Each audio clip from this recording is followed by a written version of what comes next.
What's up, everybody? That's right. Forget Hallows Eve. Forget Christmas Eve. Forget Adam and Eve. It's Mando Eve. And that means Mandalorian's coming back tomorrow night, which means the Mando fan show is back tomorrow night. But this is the Resistance broadcast. How's it going, everybody? Thank you for joining us today on this Thursday or discussion show. I'm John. Hope everyone's doing well out there. James and Lacey with me as always. That's right. Tomorrow night, after we all watch The Mandalorian, we are going live on the Mando fan show on youtube.com/Star Wars Newsnet videos.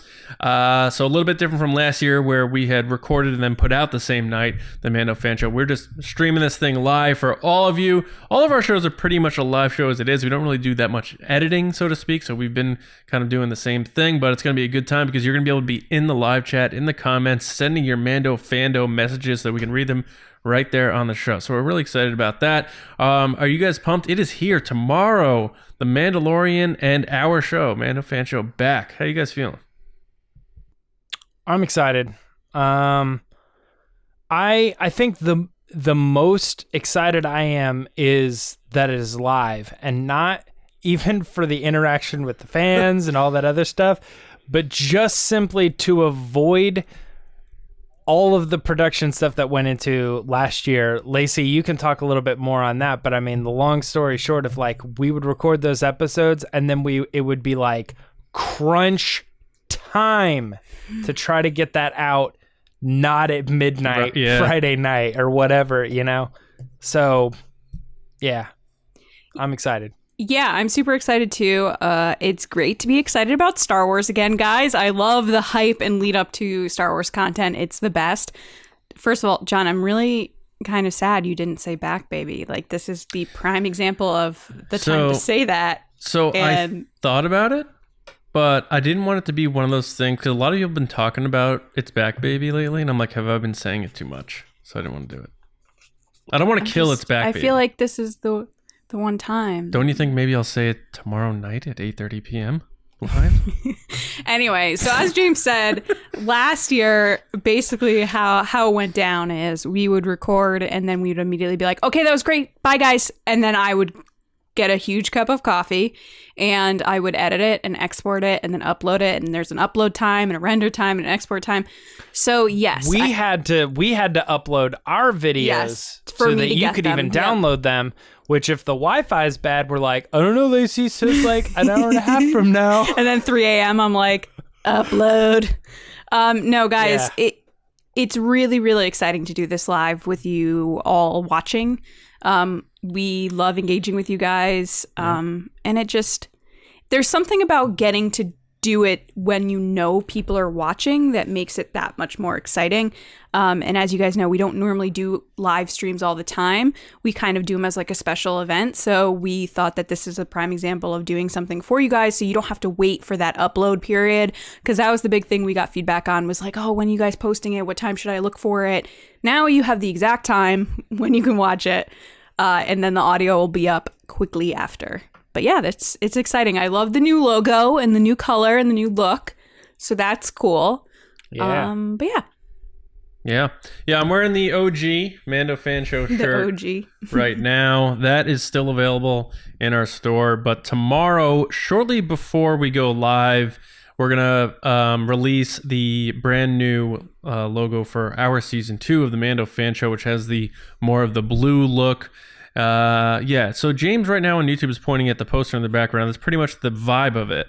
So you're going to get that blue style that's going to be available on teespring.com/stores/resistance broadcast. So yeah. John, are you excited to host season 2? I am. Yeah. It's always a good time to do it. I like the fact that it feels different. The way I kind of wrote the show, I wanted to make sure it was different than TRB. So I think the Pedro Pascal rating thing is a good time. It's like, it's an hour show, but it feels quicker for some reason. Mm-hmm. And it's a more, I don't know, we don't really get into we have a serious time talking about Mandalorian, but it is more of a fun vibe, and having the guests almost every show is a good time too. and then doing the Easter eggs and that's the big next change week and all that stuff. We have a guest that's in there giving their unique perspective on what they saw. Yeah, and that's refreshing to the show. Right. Which tomorrow we will not have a guest. Tomorrow's just gonna be the three of us, kind of like we did last year, where we kick off the season with the three of us, and then every week after that we will have a guest joining us, and it's gonna be a very good time. It's going to be great. I love the fact that we're going to be doing it live. So all I could think about is I was going to make a joke like, you've made it to season 2, you're the Ryan Seacrest, because I don't know if people remember American Idol season 1 with Ryan Dunkelman, who didn't make it to season 2. Do you guys remember that? No. There was a big drama. There's this host named Ryan Dunkelman, and he didn't make it to season 2 because Ryan Seacrest basically pushed him out. So, I think I've actually heard this story before, like on another podcast that I listened to. They were like ranking like Dunkelman. Worst things or whatever. It was like the other Ryan that hosted, and then Ryan kicked him out. But it just makes me laugh because it's like John's like, I'm back, and I'm like, good thing you're not Dunkelman. You can get kicked out. Yeah, he's like the other guy who played Marty McFly for the whole movie, literally the whole movie. Well, yeah, I mean a good amount of it. Yeah.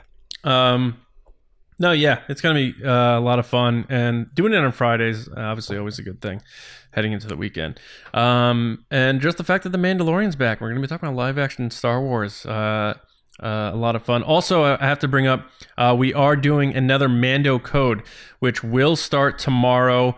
I'm still trying to figure out what it is, but Don't say we are going to be. John can't break his own code. We're going to be releasing something every episode that you have to keep track of, so that by the end of the season, in our wrap-up show, you're going to be able to submit, and we'll tell you how to win an awesome prize. And we're going to reveal that. Last year we did the Boba Fett Black Series helmet, and the code was the date of the Star Wars Holiday Special back in '78. But we're going to do something different. So make sure you're paying attention and following each episode, so you gather your information and you gather the bounty, and then you can submit to win the prize. And then the other thing tomorrow we're doing is announcing our giveaways from Monday. The jewelrybrands.shop were kind enough to partner with us to give away these things that haven't been released yet for The Mandalorian. So just so you know, this is your last chance to enter. On Twitter, we have our tweet posted featuring the Mandalorian pin. It's in that blue tint, the theme of Season 2. So you have to follow us at RBATSWNN and retweet that tweet. So we will announce the winner for that on the show. And then Lacey, the Instagram one, what do they have to do to enter that today? Yeah, so that one is a different item. It is a Baby Yoda / the child, they call it the child, necklace. Really, really cute. If you want that, you can head over to Instagram at The Resistance Broadcast.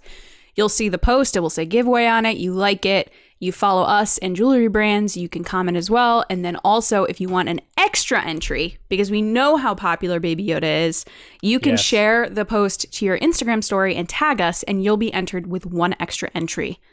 So yeah, good luck. They're really cool. So definitely try your luck, because these aren't out yet. Yeah. And if you want to just buy stuff, jewelrybrands.shop.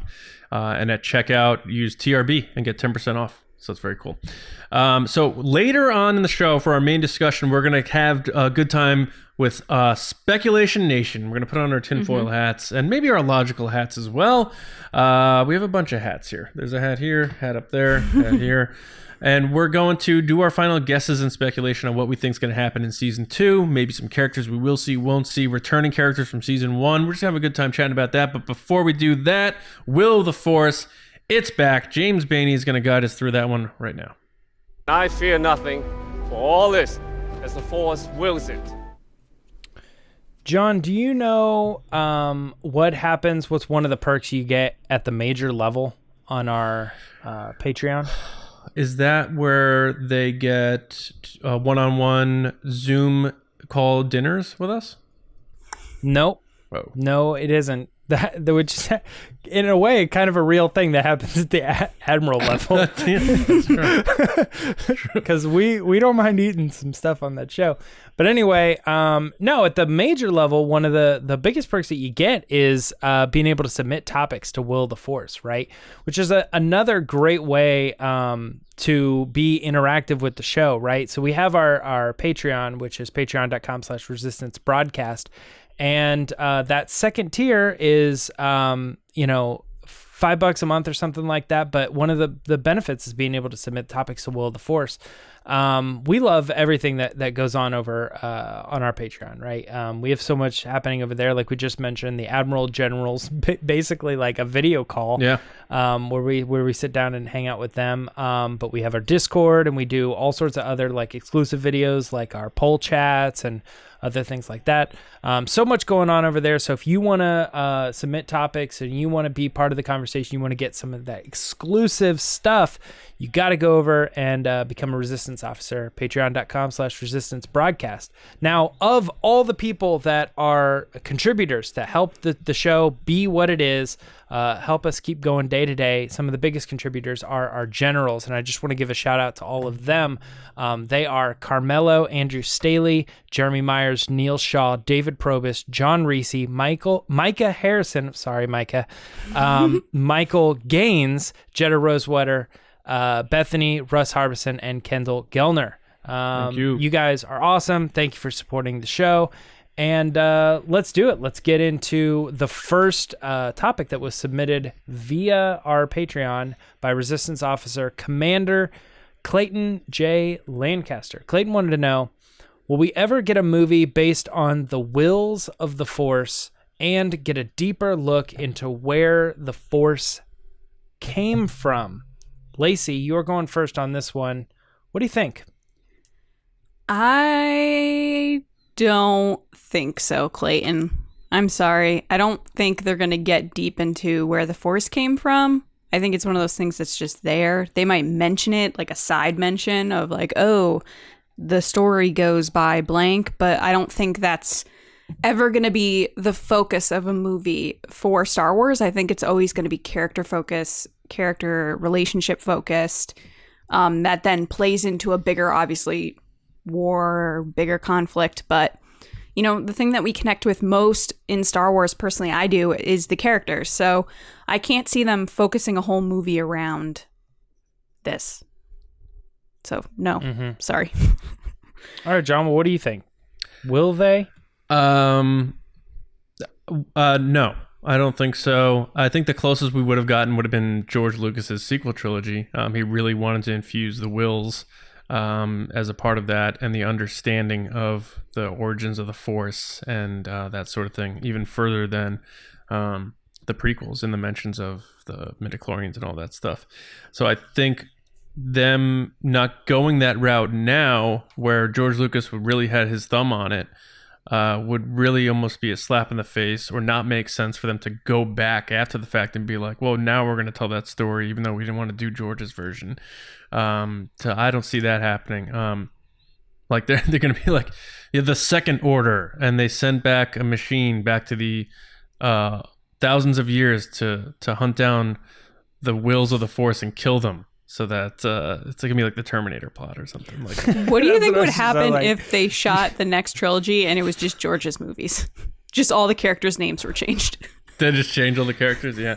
They're gonna send a machine back through World Between Worlds to go find the Force and kill it so that it can't survive.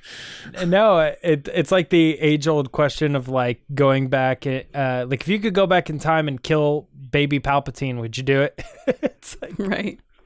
No, but seriously, would you? Man, that would be crazy. Yeah, I don't know. So you say no, they're not going to. I don't think so. No? All right, I agree. Yeah, I don't think we're gonna get it. Ding ding ding. Yeah, a movie's especially, but I really don't think they're even going to touch it like at all, really, like with books or anything. I just think they're going to stay away from it altogether. The closest you're going to see, we did get the Guardians of the Wills book, which gives a little bit of insight, backstory to Chirrut and Baze. They talk a little bit about their history and why they are why they were what they were, if they will, like why they believe, why they have that faith and stuff, and it has a little bit more to do with the Wills. But also the From a Certain Point of View books. The first one ended with a story about the Wills. The second one is already confirmed that they're going to end with the story about the Wills, and you got to think that the third one is as well. So there's a little bit there, but again, we've talked about that book, that series. Like, I don't really know if they're worth checking out, but I don't know if this particular thing is of interest to you, then yes. However, I will say I really want them to. I dig that. I dig the idea of the midi-chlorians and all that stuff. I never had a problem with any of that. I think it's cool. I love the Force being explained, to be honest with you. Okay, let's move on to another question. Will the existence of a Willow series on Disney Plus, which is, of course, written by Jon Kasdan, and it's going to be produced by Ron Howard, does that existing increase your hopes for a solo Disney Plus series? And John wanted to throw in hashtag make Solo 2 happen. All right, John, you are going first on this one, though. What do you think? Yes. It does. It's one of those things where people heard the idea of, though, they should make a Willow follow-up, and they thought it was just one of those fan dream things, and the fact that it picked up that much steam is wild, because Willow was no monumental success as it was, even with inflation. I think it was like 300 million box office worldwide. Now, it didn't have a monumental budget either, and I get that, but there's no like Willow con, and there's no like there's never been an obsession with Willow. It's just one of those things like, oh, I like Willow. I forgot about that George Lucas made Willow. That's cool. I like Willow. I like Warwick Davis. And the fact they're making a series now on Disney Plus for it, of course that makes me more hopeful for more Solo, because we know everyone involved with Solo wants to do it. There's stories already from Jon Kasdan, who's writing this Willow thing. Ron Howard wants to do it. He's executive producing this thing. Everyone is still connected. You talked to Michelle Redjwan, James, and she's good friends with Jon Kasdan. Like, there's no burned bridges from Solo aside from obviously the directors who left, right? And maybe even them, it's not a big deal. I think it's another one of those small little pebbles that you're adding on the side of it happening.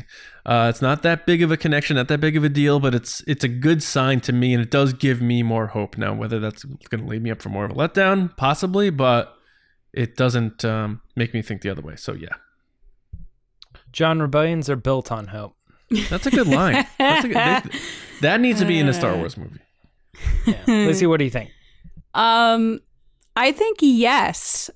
This series is not surprising because I know they were like talking about it and stuff like that. But the fact that it's confirmed and they're talking about the process and everyone's so excited for it, and like John said, it's kind of like a smaller kind of cult following type thing. And then also, I'm a fan of Labyrinth from George Lucas and Jim Henson from like the 80s. Mm-hmm. And they're now making a second one of that.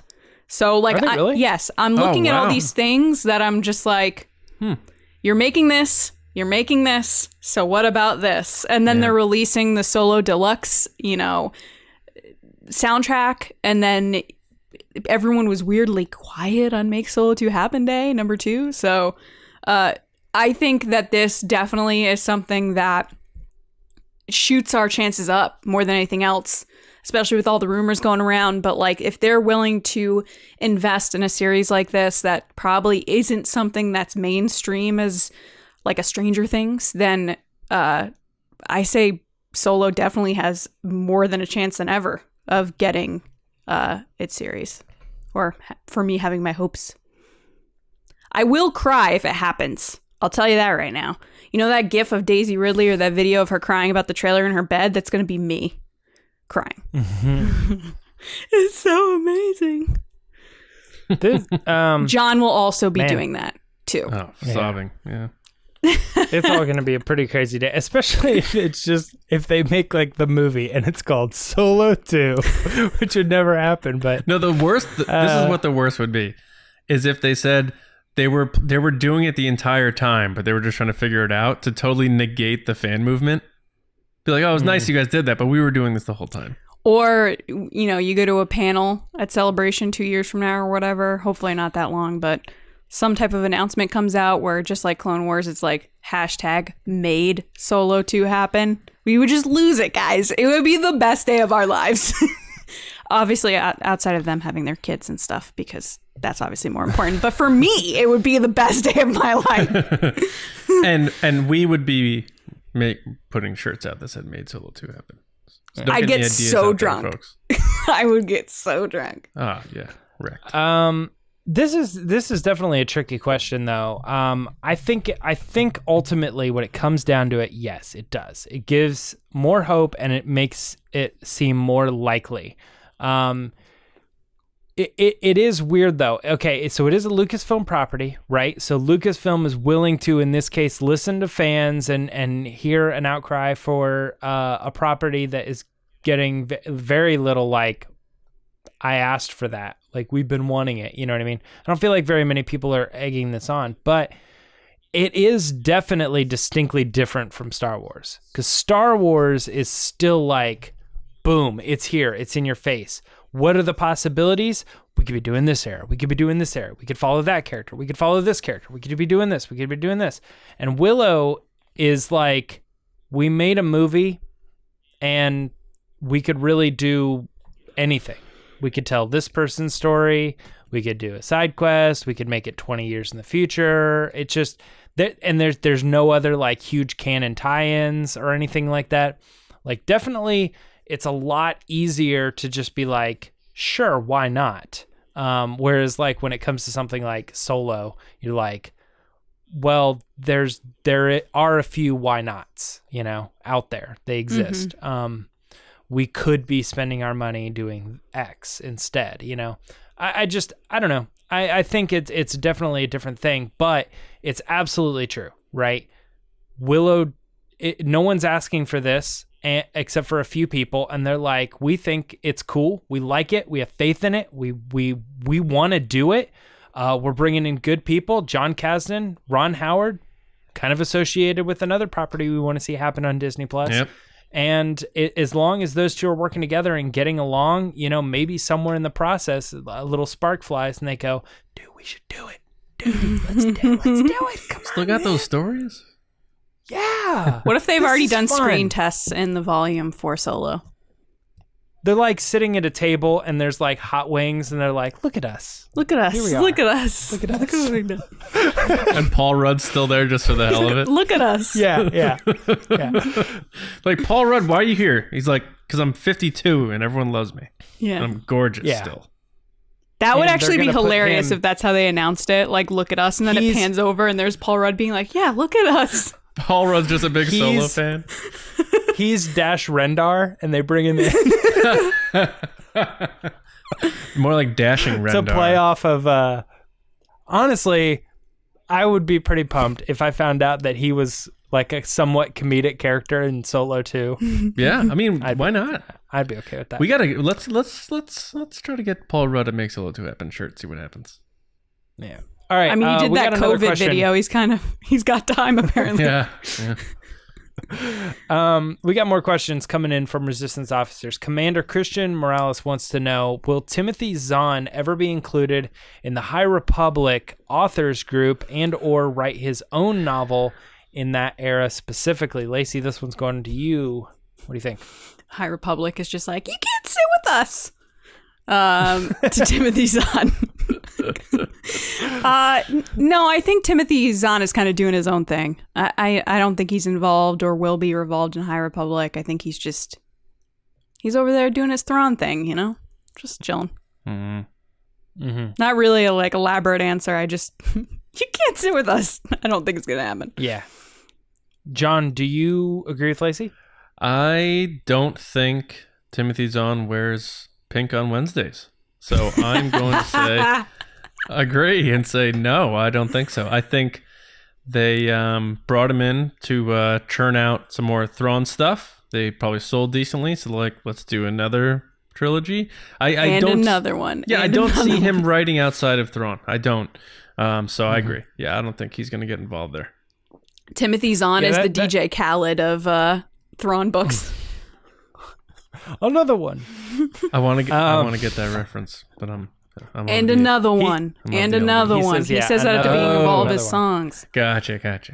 Come on. I'm old. So yeah, I think that generally the way to look at this is I actually think that Timothy Zahn and the books that he puts out, honestly, might be just as big and successful as all of the High Republic put together. Yeah.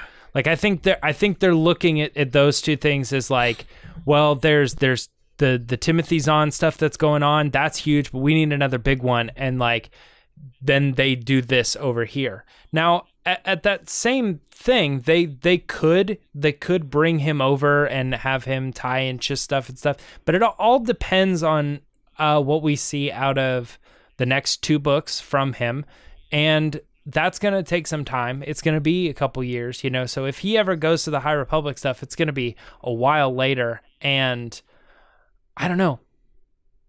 I don't think it's going to happen, but it would be also kind of weird for him to finish the second Thrawn trilogy and be like, 3rd Thrawn trilogy, maybe he would get bored and be like, I love Thrawn. I'm excited to return to him one day, but I'm also going to do something else. So maybe I have another one. See him. He's like the James Patterson of Thrawn books. That's for all you readers out there. Is he the Hunger Games guy or something? Okay, first of all, Hunger Games was written by Suzanne Collins, who lives in Newtown, Connecticut. Yeah. Get it together. Second of all, James Patterson does all these crime books, and it's like one after the other, after the other. And then he's like, it's gotten to the point now that it's like him and someone else write books. Like he uses his name on books with other people and like all this other stuff. So well, how am I supposed to know he's the author if they're like, you didn't give me like the initial, like author's always like James Patterson. James E. Patterson. I think people, if you said that, I would have been like, oh, that's an author. No, James Patterson is just James Patterson. He's J.E. Patterson. There it is. Yeah, you need the double initials. Yeah. All right, John, you are going to go first on this next one. Yeah. The question is, will Deborah Chow, Rick Famuyiwa, and Dave Filoni, Trappa Wolf, their X-Wing pilots appear again in The Mandalorian Season 2? So we saw them make cameos in Season 1, but are they coming back? Are they making another round? This is a really tough one for me to figure. I got this question last week, I feel. What's up? I got this exact question last week. Whether they'd show up again. Oh, like in Ask the Resistance? You got, who do you think's piloting the X-Wings? Not will these 3 particular people return. Oh, my answer was these people. Yeah. Very similar. So I'm going to say... If you remember, you'll get at least his answer. I'm going to say... Yes. Now, I don't know if they will return. I don't know if all of them will. I think Dave Filoni, I think Trapper Wolf will make another appearance. Deborah Chow maybe not, especially not because she's not doing any work on Season 2. Rick maybe. So I would go definitely in rank order for likelihood: Filoni, Rick Famuyiwa, Deborah Chow. All right, Lacey, what do you think? It's tricky because going back to the new trailer that we got, our special look, minute-long special look we got, there's a voice, but I don't know if that voice is Dave Filoni or someone else. Like, I didn't take the time to actually like listen to it and try to figure it out. Well, did it go Razor Crest, stand down? He's just sighing. Yeah. God. Did he sound bored? But to John's defense, there are only 2, I believe. So if Deborah Chow doesn't show up, that would make sense. So there's 2 X-Wing pilots. I agree that if they do show up, it's going to be Dave Filoni just because he became such a character, and then the backstory of how he made him sound bored and how Jon Favreau thought that was so funny. Like, that's another piece that fans will really enjoy because they know the whole story behind it. Other than that, going back to kind of my answer last week, which was they could just show the pilots without showing who they are so that you don't, kind of like what they do in Squadrons and that like short that they have that they don't really show you who it is. It's kind of like it straddles that line of like who is the bad guy. Every Imperial officer in Rebels Like, Yeah. What you don't know is that it's actually, they can't see. It's just. yeah. Anyway, Give them the hat where you can't see their eyes. And it doesn't have to be that scene. It could be anywhere in season 2. I would say Dave Filoni will show up some point. I think that he was just such a funny thing in the first season, and Favreau like really, really liked it, that he'll add him again. He's like, I think they're like making a sandwich over there or something. Yeah. All right, you guys want to hear a bet that I would probably lose? There is not a chance these characters are coming back. Wow. Not even a little bit. Jeez. This is, so in my negative. opinion, I thought we were the positive podcast. All right, well, yeah, that is positive because they're going to give you new X-wing pilots and other cameos and other things like that. James. I know, but I'm Robert Rodriguez is me- going to be an X-wing pilot? Dude. Ooh. maybe. To me, like 100%, this was a one-time nod cameo at the directors that were involved. We are not only are we never going to see those pilots in The Mandalorian again, we're never going to hear their name in canon ever again. Wow. They're just fun background throwaway pilots. That's all it was supposed to be. And I definitely even got the impression that Dave didn't even want to do it, right? He didn't. And so I can't imagine he's like, well, the fans really won me over. They really wanted to see me again. Oh, I wouldn't think he'd do that. I think Favreau would be like, no, you're getting in the X-Wing. You want to direct an episode, Filoni? I think Jon convinced him the first time to do it, and Sure. It worked out or whatever. But I don't think this is any sort of like sign that Filoni's going to keep showing up in front of the camera. How about It was Favreau? a one-time thing, in my opinion. Favreau could be interesting. Like I definitely think there will be other fun cameos with actors or other famous people, like the Jason Sudeikis thing or whatever. Like the people are going to show up in the show. Yeah, definitely. But All right, so it's not going to be these three. I'm going to kick off the next segment, the discussion, with a prediction. That's never going to happen. Okay. All right. Well, that is it for Will of the Force. John, kick us off with a segment that's never going to happen. And another one. No, And another one. I guarantee the segment's going to happen because it's happening now. James, do the magic thing. What was the magic thing he used to do? He's done it like twice. Oh, I thought you meant like make the logo appear. Oh. I don't know what it is. What did I do? Magic. Yeah. Magic. All right, it's discussion time. The Mandalorian Season 2 Speculation Nation. Obi-Wan once thought as you do. That's right. The Mandalorian returns tomorrow, which also means the return of our show, The Mando Fan Show, tomorrow night, 8:30 p.m. East on youtube.com/Star Wars Newsnet videos. Plug. But anyway, The Mandalorian is back, so let's have some fun doing some pre-season final guess and speculation on what we think is going to happen this season, what characters we might see come back, potential new appearances, and we'll end it all with death predictions. What characters do you think may die in season 2? Yikes. All right. Queel. I'm going to kick... poor Ognolty. Huh? You know what's funny? Our shirt idea died before... that character actually died. They were like, nope, you're not allowed to do that one. So my first prediction is that Jon Favreau is going to make a cameo as an X-Wing pilot named Double Down. Based on, for Swingers fans out there, they would know what that means. But You said Vince Vaughn was going to show up in the first season, and he didn't. I still think he's going to show up before this series is over. Vince Vaughn will be in The Mandalorian. Guaranteed. I mean, if they have Horatio Sands showing up twice, Are you booking it? his best friend's not going to show up. Yes, I am booking. Vince Vaughn That's will appear weird. in The Mandalorian at some point. So my predictions for the season, I don't know if I have a lot of grand sweeping predictions. So in terms of where I think this season's going to go, if I'm figuring it's going to be a 4-season show, I think this is going to follow the traditional path of storytelling, which is going to take a darker turn. I don't think this season is going to end on a hopeful note. I think it's going to end very bleak, very not good in terms of where the Mandalorian's at, not good in terms of where the child is at, and Moff Gideon and whoever else he is with is definitely going to end this season well with the upper hand, whereas at the end of season 1, the Mando kind of bested Moff Gideon, and Moff Gideon like survived a crash. I think the table's gonna be turned here, where Mando's gonna be the one crawling out of somewhere or not doing so well. So I'm gonna start there with my overall like vibe of this season and how it's gonna end up.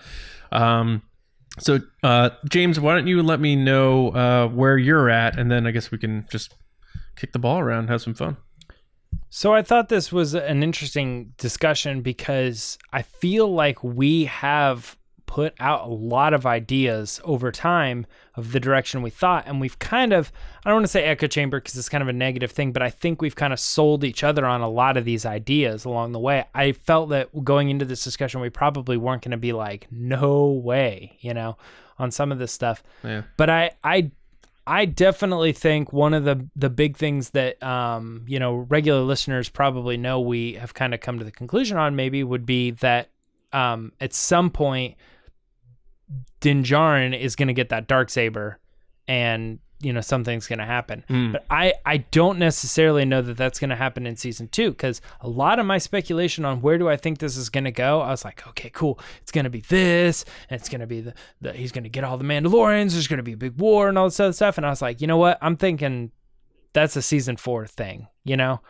and you said it right at the beginning, you got to think of the show as, not every season is going to drop this big bomb of like the all-out war. They're saving that for the later stories. Eventually when Disney says you get one more season, or Jon says, I want to do this many seasons or whatever. So, I think you're right. I just don't know if he gets it this season, because I think you're right on we're going to be ending bleak. So I think there's going to be a lot of bad stuff happening throughout. Anything else, Lacey, you can think of that we've kind of like, do you agree with that, or? Yeah, I think for a while now, like you said, we've kind of talked this through a bunch of times. I've said for at least the past year that I think that the child is definitely going to be kidnapped by the end of the season. The child's not going to be with the Mandalorian. The child's going to be taken away, because you have to have that drama point at the end of the season that leads into the next season of like, okay, the first season was he's kind of this rough guy, out for himself. Then he meets the child. It's about protecting the child. Season 2, he's trying to get the child to where he needs to go and connecting him with his family and his people, like the armorer had said in season 1. I can imagine season 3 is he has to get the child back.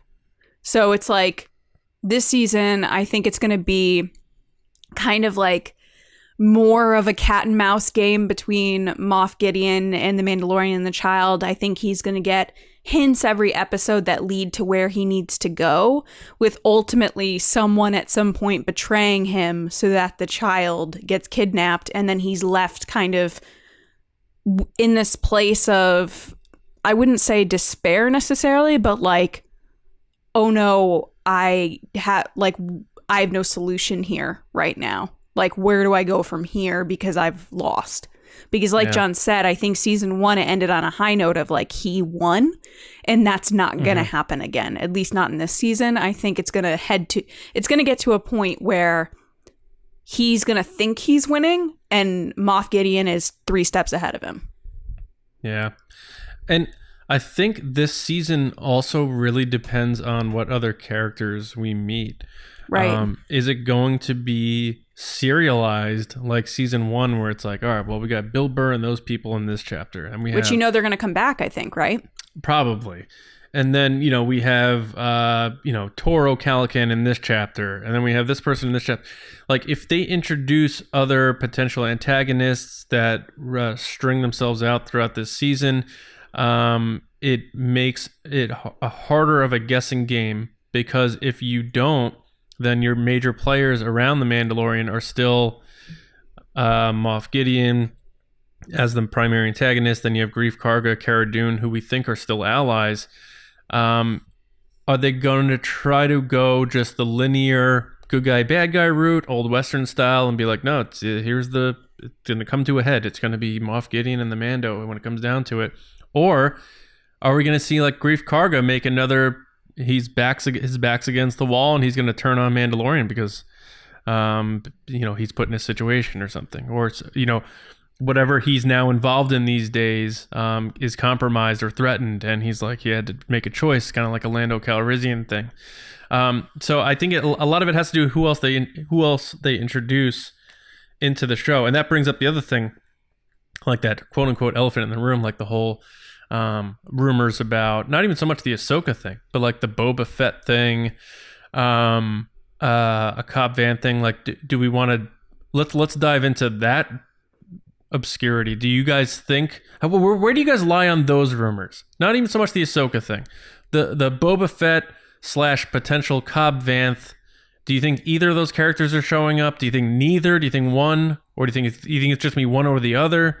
Where do you guys lie with that? Are you saying that because Ahsoka's 110%? Watch they cut it now and then. Go ahead, James. Then I pack my bags. My guess initially just with...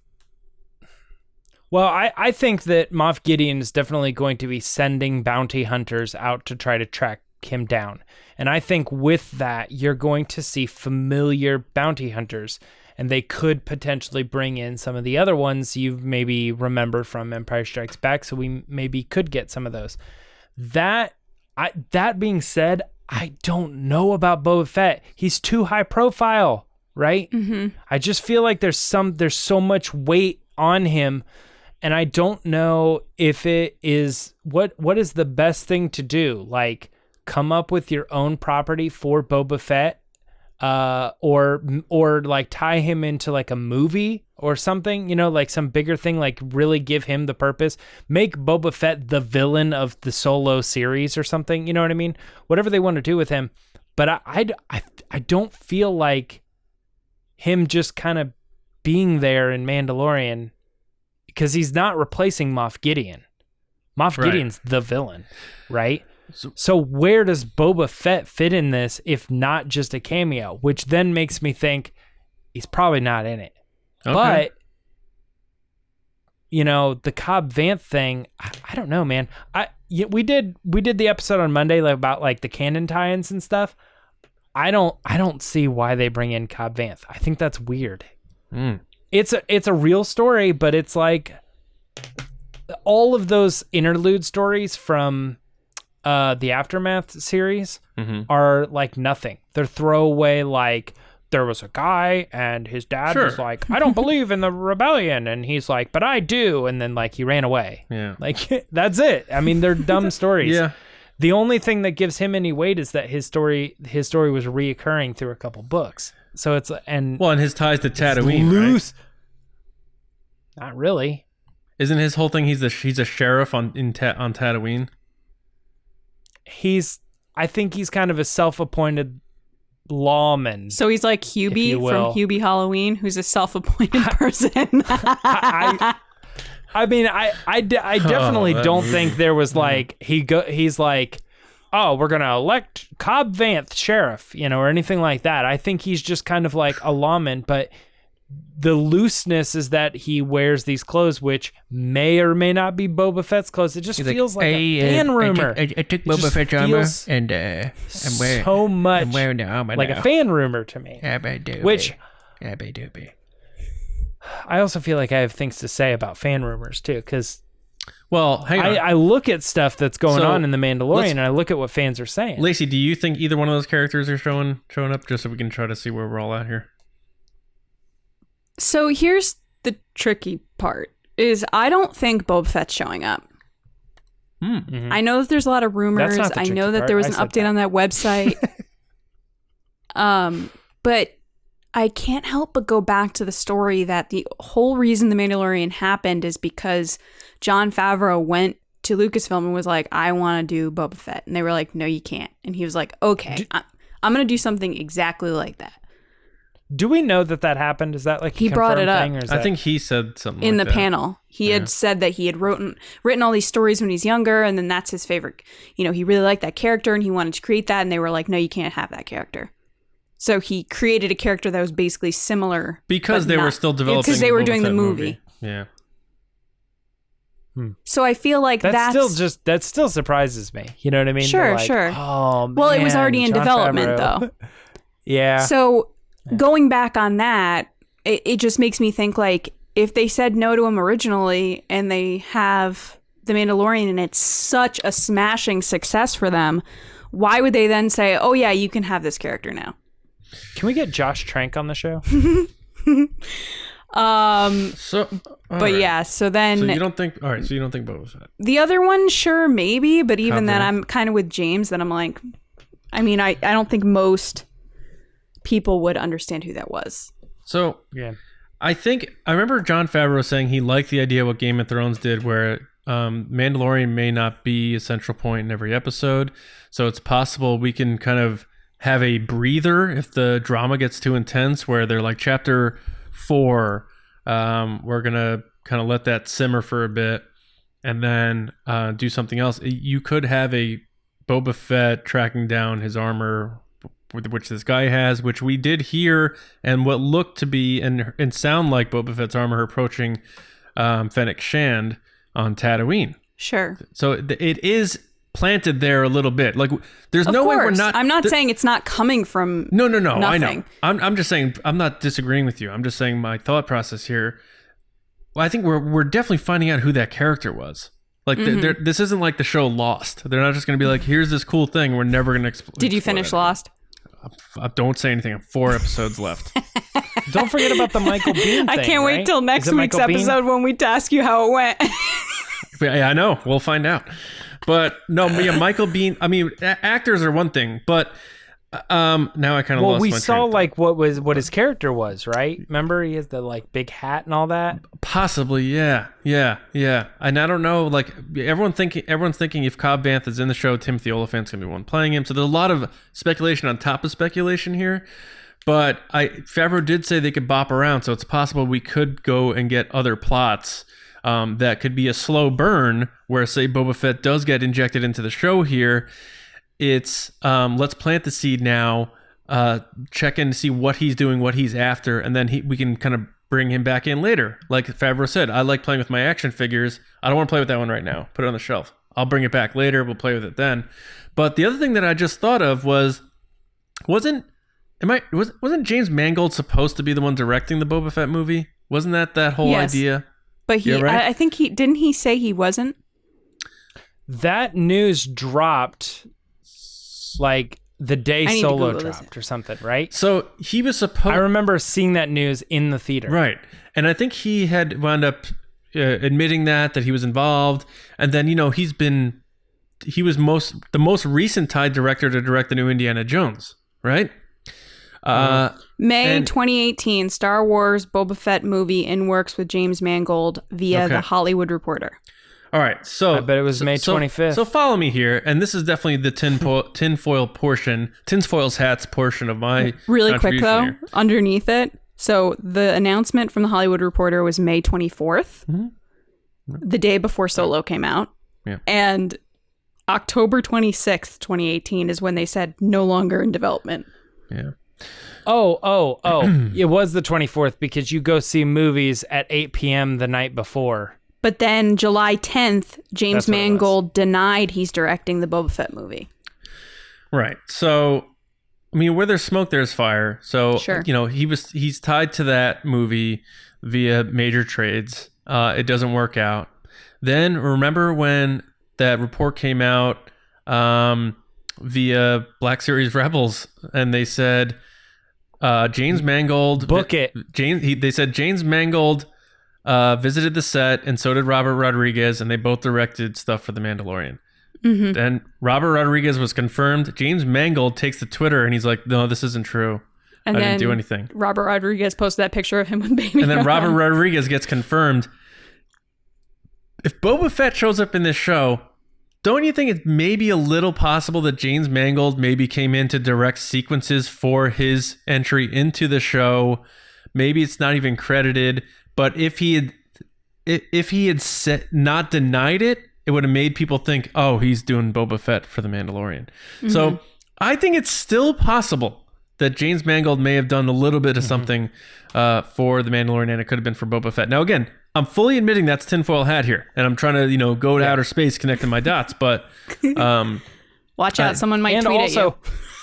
And also, I know. Scrap all that. Yeah. There's no plans with Boba Fett anymore, and Lucasfilm goes, never mind, we take it back. You can have him if you want. And Jon Favreau goes, okay. Yeah. That is an option. He's totally back on is. the table. He's back on the table. Mm-hmm. Yeah, so... now, in terms of the rumored characters that are supposed to be coming in here, Rex, Ahsoka, and Sabine. then there's this speculation from others that Sabine could be, and obviously you can go down the Rebels list and say Hera or whoever else. Do you think we're going to see any of these people? Well, Ahsoka, you said 110% she's showing up. Can't argue that. It's 110%. I mean, yeah. I mean, I think everybody Sabine, knows. no, I don't think so. I think people rushed to say Sasha Banks was in it. I think someone probably got either a screenshot or a photo of her on set or something that they saw something somewhere that she was in the show and just assumed she was Sabine. I don't think she is Sabine. The hair color's similar, even skin color's kind of similar. I don't think so. I just think it's a coincidence, honestly. But I understand why people jump to that. I get it. But other than that, I don't know who else is going to show up. If Ahsoka's showing up, shouldn't Rex show up with her? Isn't that like an obvious thing, or not necessarily? I think that's why people think Rex is going to show up. Right. And because of the Tamara like they're Morrison a package rumors. deal. Tamara Morrison. Yeah. Okay. And I don't necessarily know that that's true either. Like where we left them would be Rebels, sure.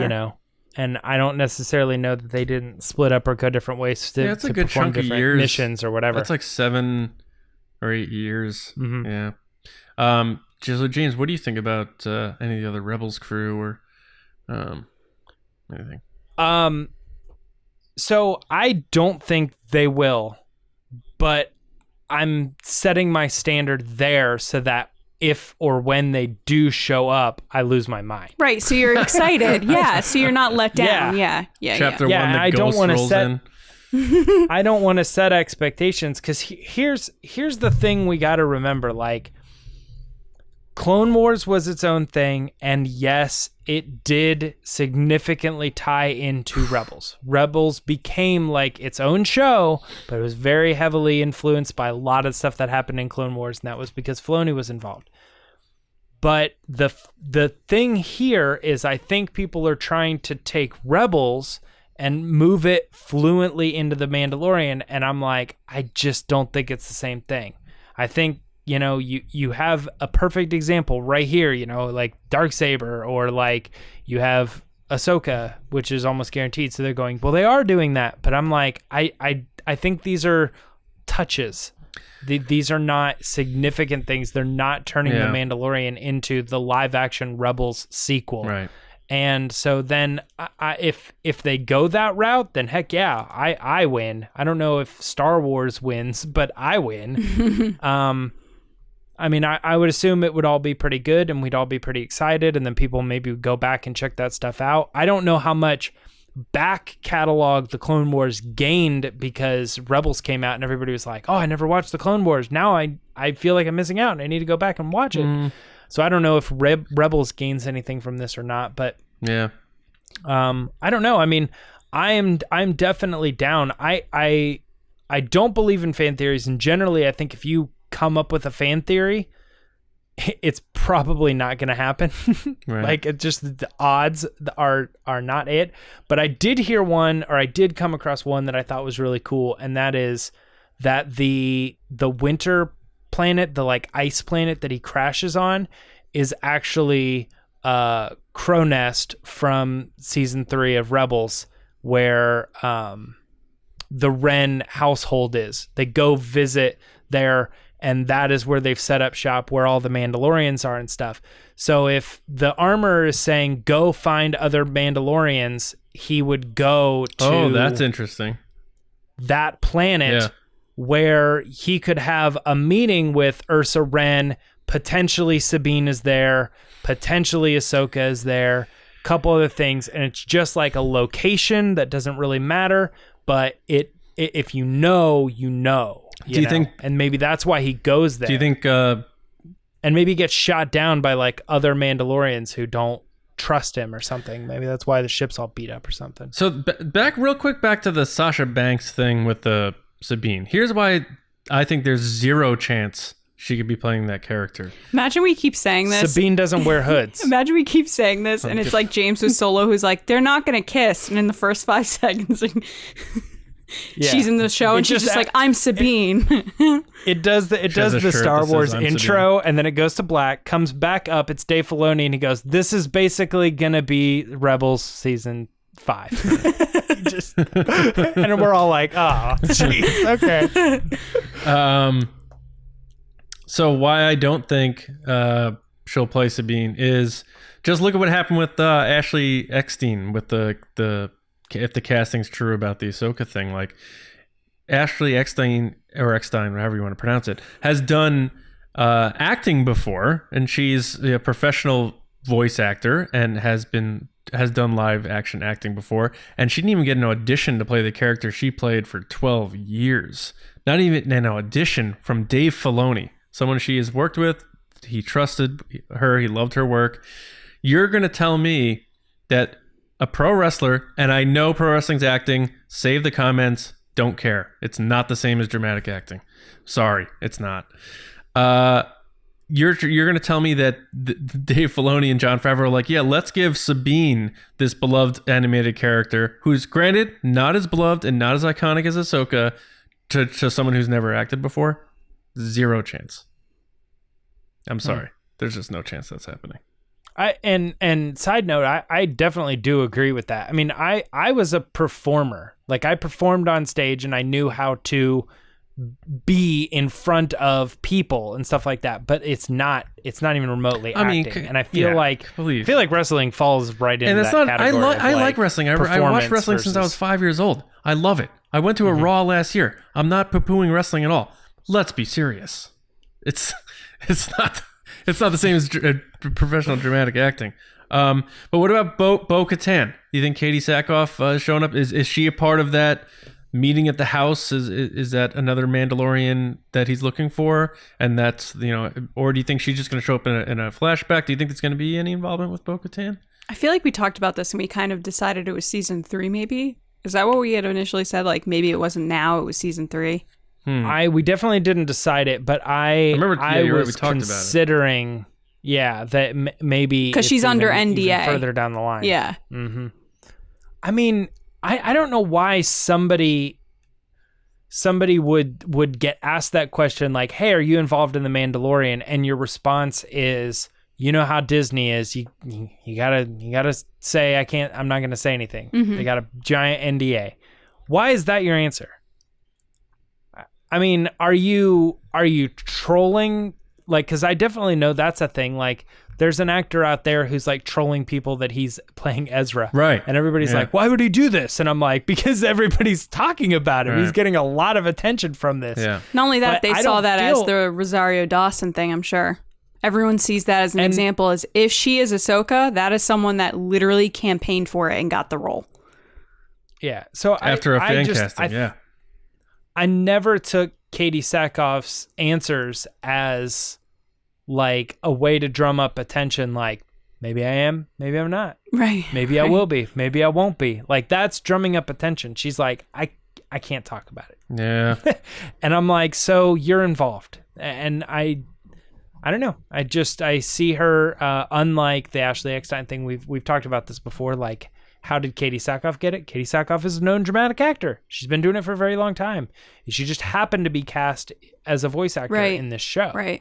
So she can definitely pull this off if they wanted to go down that route. And I think they will. I just don't know when or how.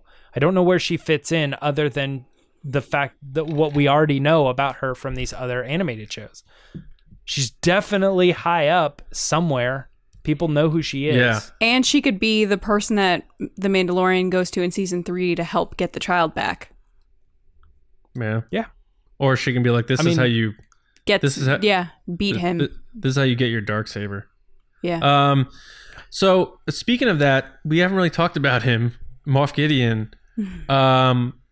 He's not been promoted much in the marketing material besides the voiceover from his awesome speech in so season chilling, 1. right? It's just like we're like, oh, you have something I want, and I'm gonna kill you. Pretty much. No, but did Lawrence Kasdan write that? Do you think? Because I don't think they're purposely necessarily hiding him because he looks drastically different or anything like that. I do think he's the big bad. I think not having him in the marketing material seals that. Whereas they could kind of show him and then be like, well, this is now who I answer to. I don't think that we're going to get that, at least not in this season anyway. But I do think since he came to them this time, I think we're going to see where he chills. Like, we're going to see his compound, his military complex, whatever this post-Empire thing he has going on, whether it's the roots of a First Order thing. I don't know what it is, but I think we're going to see his home field this time. And I think it's going to be one of those things based on that everyone made fun of that last, special look thing. And we even did too, like, where'd that go? We did see Mando, Cara Dune, and Grief Karga working together. I think this is going to be one of those things where maybe all of our characters go to this place and it doesn't go how they think it's going to go. They probably have a plan. They think they got it all set, and they get just sabotaged and bombarded. And maybe that's where you get help. Maybe the more Mandos that he went to go fly in to help him out, like that chapter 3. Maybe that's where Ahsoka shows up and ignites the blades for the first time, and it's a very Avengers vibe. I think that'd be kind of a cool action sequence. But either way, I think we're going to get some big action stuff on his home turf this time. Because right now, we don't know anything about him other than him showing up and doing what he did, and even knowing everyone's stuff. Right. Now I think we need to see his turf. What do you guys think about that? I think that totally makes sense. I agree with you. I think they're just holding him back because he's one of those characters that everybody's like, what does he do? Like, how bad is he? What does he want the child for? How did he get the Darksaber? So I think that's just something they're holding on to because it's going to be explained in this season and probably the next season as well. But I think overall, looking at the clips that we have been shown, it's basically from seemingly about 3 episodes. You have the one episode where he's at the wrestling. You have the one episode where he's working with Grief Karga and Cara Dune, and they're at the planet where they started, and then they go to that other planet with the prison on it. And then there's like I don't know if I said the water planet where he's on a boat. So it's like the boat planet, the prison planet, and then like the fight planet with that big wrestling arena. And it seems like everything's kind of from those few things, and you get glimpses of Tatooine, but I think they're just holding on to a lot of stuff. That's Favreau's way of doing things. Like, he doesn't want to ruin the story. He wants you to be invested when you get into it. That's why he held back the child. Yeah. Yeah, and I think Jon is on it when he says that this show's going to end dire, because I think what they're doing with the marketing right now is they're showing us all the positive stuff. Sure, so hyping you up. It feels right now that it's the gang getting back together, getting into some trouble, but the baby's I got with a jetpack, me, man. Yeah, I got a jetpack. I'm getting out of here. I got no problems, right? And anything they've shown of the Imperial side of things are things we've already seen. So we see Moff Gideon's X-Wing or TIE fighter. We see like the stormtrooper. Yeah, James's best impression ever on the show. Ooh. Yeah, on speeder bikes, we've seen that in the last season. So they're not showing us anything new, and I think that's because the day the episode starts, the episodes drop that have to do with these big things, you're going to see Moff Gideon now in his turf, his stronghold, for the first time live. We're all going to see it at the same day. Yeah. So I think they're waiting to reveal all that stuff. And right now, like just to start it all off again, like we're very positive right now. Gang's getting back together. We're all going to have a good time, team effort. And what we don't realize is like, that's our marketing leading into the film, getting us ready for this season. And the season's going to hit hard because all that good time stuff you thought we were going to get away with. No. Yeah. No, I'm, I can hear Moff Gideon being like, I'm taking that away from you. Yeah, right. No, I agree. Yeah. So yeah, I know we're probably up against time a little bit here. Is there anything else you guys just want to throw out there before we get to our death predictions? Or things maybe you hope you see, or, doesn't have to be always speculation, some guesses. I part of me like is super pumped when Ahsoka shows up, but part of me would find it extremely funny if she doesn't. That would be pretty funny if she doesn't show up at all. I'm sorry. I know that's like people at home are probably like, what the hell, Lacey? Like, I don't know. I just would find it super funny for me. I mean, it would be pretty crazy like if Moff Gideon barely shows dies, up or something. You know what I mean? He's only in like 2 episodes and he dies or something. Yeah. I hope not. I'm just thinking of like the ridiculous things that would happen that we'd be like, oh. So here's a good hope for mine. I feel like every new actor that we've kicked around has been like a bounty hunter or an adversary of some sort, right? I would like to see like we'll get to the deaths here in a second, but like I would like to see a new character come in and we're like, that person's awesome. And they're a good guy. They're part of the team. They're kind of joining the crew or whatever. I would like to see someone be like a brand new character. I would almost, I would prefer to see the Rebel stuff, but I would almost prefer to see like, I got my Rebel stuff. It exists. It's fine. It's over there. But the Mandalorian does something new and it brings in all these new characters and stuff. Like it's kind of that like revisit or create, kind of those are the 2 options. And in this case, like it could be really cool to see more creation. We have Din Djarin, we have Cara Dune, we have Greef Karga. Let's get, new guy or new girl or new alien, preferably like a funny, Duros or something, like Shriv. I feel like that's what I would love to see that. I feel like that's the IG-11, I guess, or maybe why they bring back Horatio Sands' character.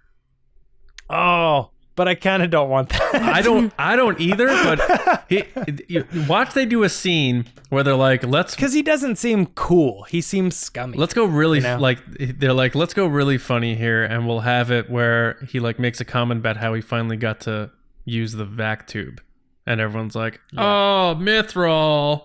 Oh. I'm just kidding. They're going to bring in Bobby Moynihan because he's like in everything Star Wars now. Yeah. All right. Yeah. Lacey, Deaths.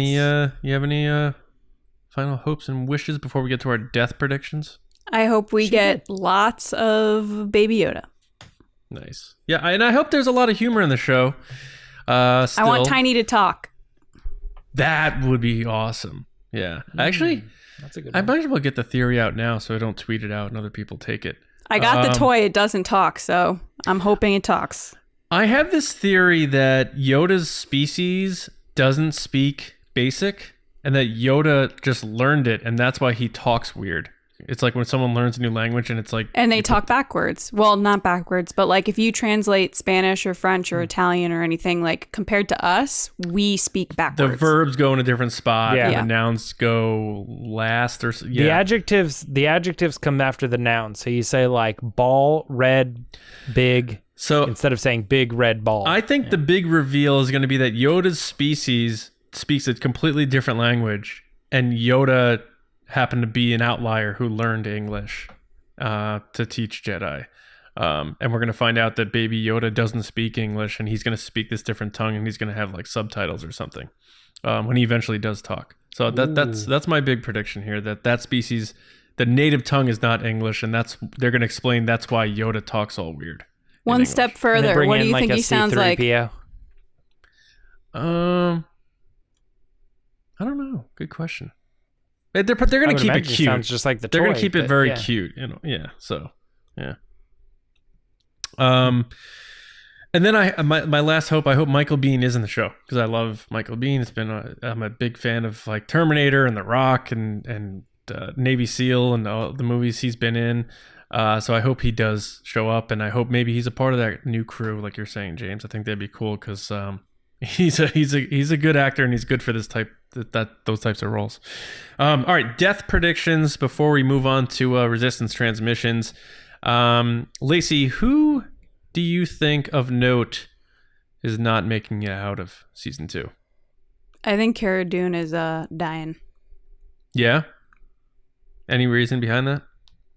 I just think that her character will play her role and then will die. All right. I'm kind of leaning towards Carl Weathers too, because I know he directs an episode, so I feel like it would be like one of those things that he would ultimately sacrifice himself for the greater good, and that would kind of bring his character back from being the guy in the first season that seemed very like out for himself. Yeah. And then it would also put the Mandalorian in a position that now he's all by himself again. He's lost everybody. He's lost the child. He's lost both of them. Oh, you so think I'm gonna both go for are it. dying? I think both are dying. I'm going for it. Wow. All right, James. And doesn't even, maybe it's not those two characters. Maybe there's someone else that comes to mind. But do you have a death prediction you want to toss out there? Is it Ahsoka, James? You think Ahsoka's dying? No. Oh, yeah. I'm all Grief Karga. I think that he's the one, and it's for a weak reason too. It's an age thing. Honestly, I just think they're gonna keep the Mandalorian and Cara Dune for the fact that they're like young, healthy, exciting characters or whatever, and they kill off Grief Karga because while he has intelligence and persuasion and all that other stuff, moxie, if you will, I think that he has a good opportunity to be like the Obi-Wan, like, you know, the speech where he gets stabbed or something and then he's laying there and they give him the time to die, and it invigorates the Mandalorian to want to like fight for his cause, but he also lost him, and I just feel like there's so much there. The only thing there is like you got to make sure that he's like a mentor even more so in this, because I definitely don't think, I don't know. I don't see the Cara Dune thing. I don't know where that's coming from. Watch, she'll die. I'm seeing I'll just it. be wrong. Yeah, I'm kind of seeing it like Harry Potter in the first movie, where they all have a challenge that they have to face, and one by one they're faced with things that they each get left behind. Like she's like, "Oh, we can't take on all these troopers. You guys go ahead." And they're like, "Really?" And then she's like, "Yeah, go." And then it's left with the Mandalorian and Grief Karga and the child. And then Grief Karga's like, "No, you guys go ahead." Like, you got to, kind of like K2SO too. Like, where you're like, just go do, save the child. And then ultimately the child gets taken, and it leaves it in this dramatic place of like, now he's all alone. He's lost everybody he cared about. And now he has nowhere to go, basically. He's back at square one. All right. Yeah. So I do think Grief Karga is going to die. For the reasons I talked about a while ago, that he had his humanizing moments at the end of season 1, even to the point where he endeared himself to the child and do the magic hand thing, and we're going to see maybe more of that a little bit here. I don't know how it's going to happen. I don't know if it's going to be one of those sacrifice things, but it could. Does he direct his own death episode? That'd be funny. That'd be interesting. But it could be just an assassination to lure Mando out of hiding. There could be a lot of reasons to do it. That is an Old West thing to do. Kill the town sheriff and then, Ooh, no, I've got it. They put Cara Dune in one facility tied up next to a bunch of bombs. This is the Dark Knight. Are you and doing they put the Dark Grief Knight? Karga, and then he has to choose, and then when he gets there, it's the wrong person. It's actually it's Cara Dune, and then you see Grief Karga, and he's like, "That's okay, it's okay." Yeah, right. No, I I think it's gonna be Christopher Nolan directs an episode. We find out. Yeah, and that's one. It's okay. It's okay. It's okay. It's fine. Yeah, I think it's gonna be Grief Karga, but I also am just gonna throw a random one out there because what the hell? I think the Armorer is gonna get killed. I think they're gonna find out where that hideout was, and they're gonna try to interrogate her, and she's not gonna give out any information. They're gonna shove her in her oven or something. And then just for fun, I think it'd be funny if they killed the 2 scout troopers that were punching Baby Yoda. That would be the ultimate win. Yeah, Adam Pally. Kind of like Lost when they killed those 2 people with the spiders. Are you trying to do Lost spoilers right now? No, isn't that something that happens early on? I don't know. I read a book about fan interactions. I got to remember what the book's called, but it's really good. It's about fan fiction and fan communities online, and it was specifically about J.J. Abrams and Lost, and that they hated these people so much that J.J. Abrams wrote them off the show in the most terrible way possible to regain the trust of the community. Very good. Very good. Although so I was saying that people hated those troopers, so... only wrote the very early parts of that series. He only directed the first 2 episodes of the series, fun fact. But he also produced it, though. Yeah, produced. I also thought it was interesting talking about this because all of our speculation is well, here's what fans liked in the first season, and it's they were already done, you know what I mean, with all of their ideas and all the story arcs and everything for season 2 before season 1 even dropped. Right. So and Jar Jar will be in just as much of season 2 as he was in season 1. No, they're saving him for Obi-Wan. Right. He's got a beard. Right. All right, so that's pretty much it. So let us know what you think is going to happen. Obviously, we're starting things off tomorrow. So it's going to be interesting to see what does take place over the course of the 8 chapters. It'll be nice to come back and revisit this, but obviously we're going to talk about it more in depth on the Mando Fan Show every week, which again debuts tomorrow night at 8:30 East on youtube.com/Star Wars Newsnet videos, and then of course on the podcast apps. But join us there live if you want to get your comments read on the show, of course. And obviously you got to get your Mando code and all that stuff. So we're pumped. The Mando Fan Show is back. It's gonna be a great time. We'll see you guys tomorrow. And of course the new shirt is hitting our Teespring store, but shortly before we go live. So we're not going too batty over here. And get the tri-blend. But I do like the tri-blends. Because I'm all about it. This is a regular, but I do like the tri-blends. All right, but we're not done yet, because now we do need to hear from you right now in Resistance Transmissions. Lacey, what's going on? All right, guys, it's time for Resistance Transmissions. So as you guys know, every week, John puts up a crazy, wacky situation, and you guys give your answers on Twitter at RBATSWNN. And I read them on the show, so I don't know what the scenario is. I don't know what you've said, and we see what happens. It's kind of fun. All right, so the scenario is, it was just Jon Favreau's birthday. Oh, sorry, that's an excited statement. It was just Jon Favreau's birthday! Exclamation point. So we asked you to pick any character from The Mandalorian and what they would give Favreau for a birthday gift. Nice. All right. First up is Matt Sky Haunter at MIB1188, and Matt said Mando would bring him a cake.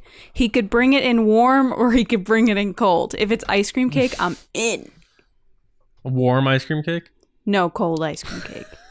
Have you ever had hot cake? Warm cake? I've had warm cake. You have? Warm cake? Yeah. Like right out of the oven? Right out of the oven. Ew. I guess. Wait, why? No, I mean, why? It was fresh. It sounds baked. good. I feel like I only like warm like pie. Like a cake is like a one. Like if you put.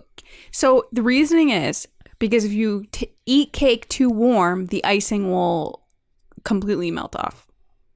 Whereas pie, it's baked inside a bakery, like a baked shell, so the inside is warm. When things sell out quick, what do they sell like? What?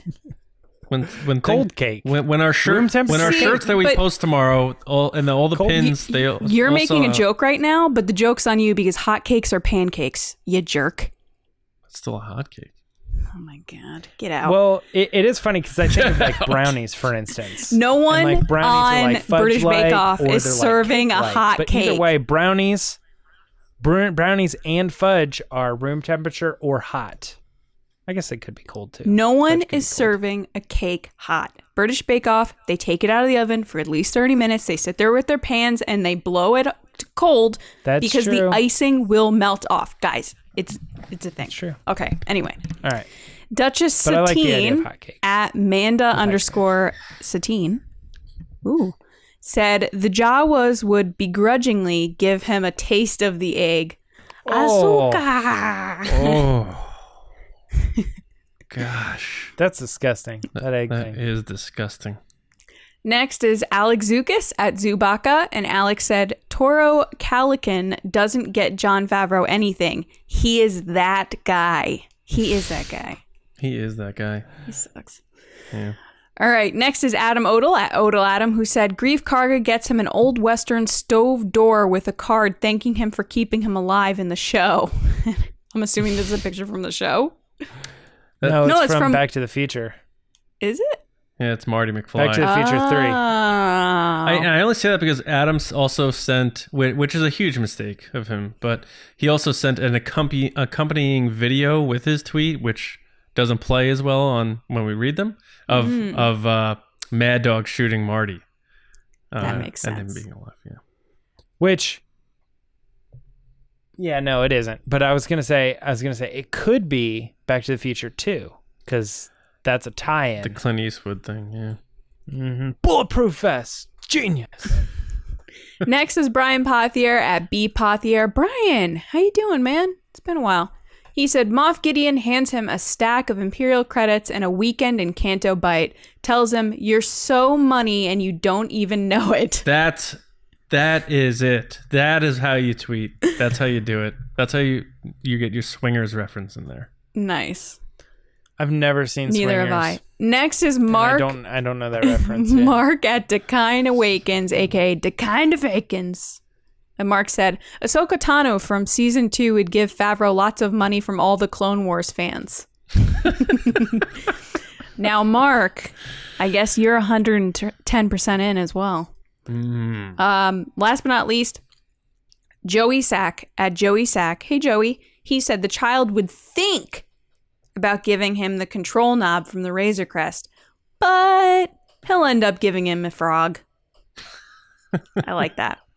Guys, thank you so much for your answers. If you want to be on the show, make sure to follow us on Twitter at RBATSWNN and just look for the situation. You can look via the hashtag if you want, hashtag resistance transmissions.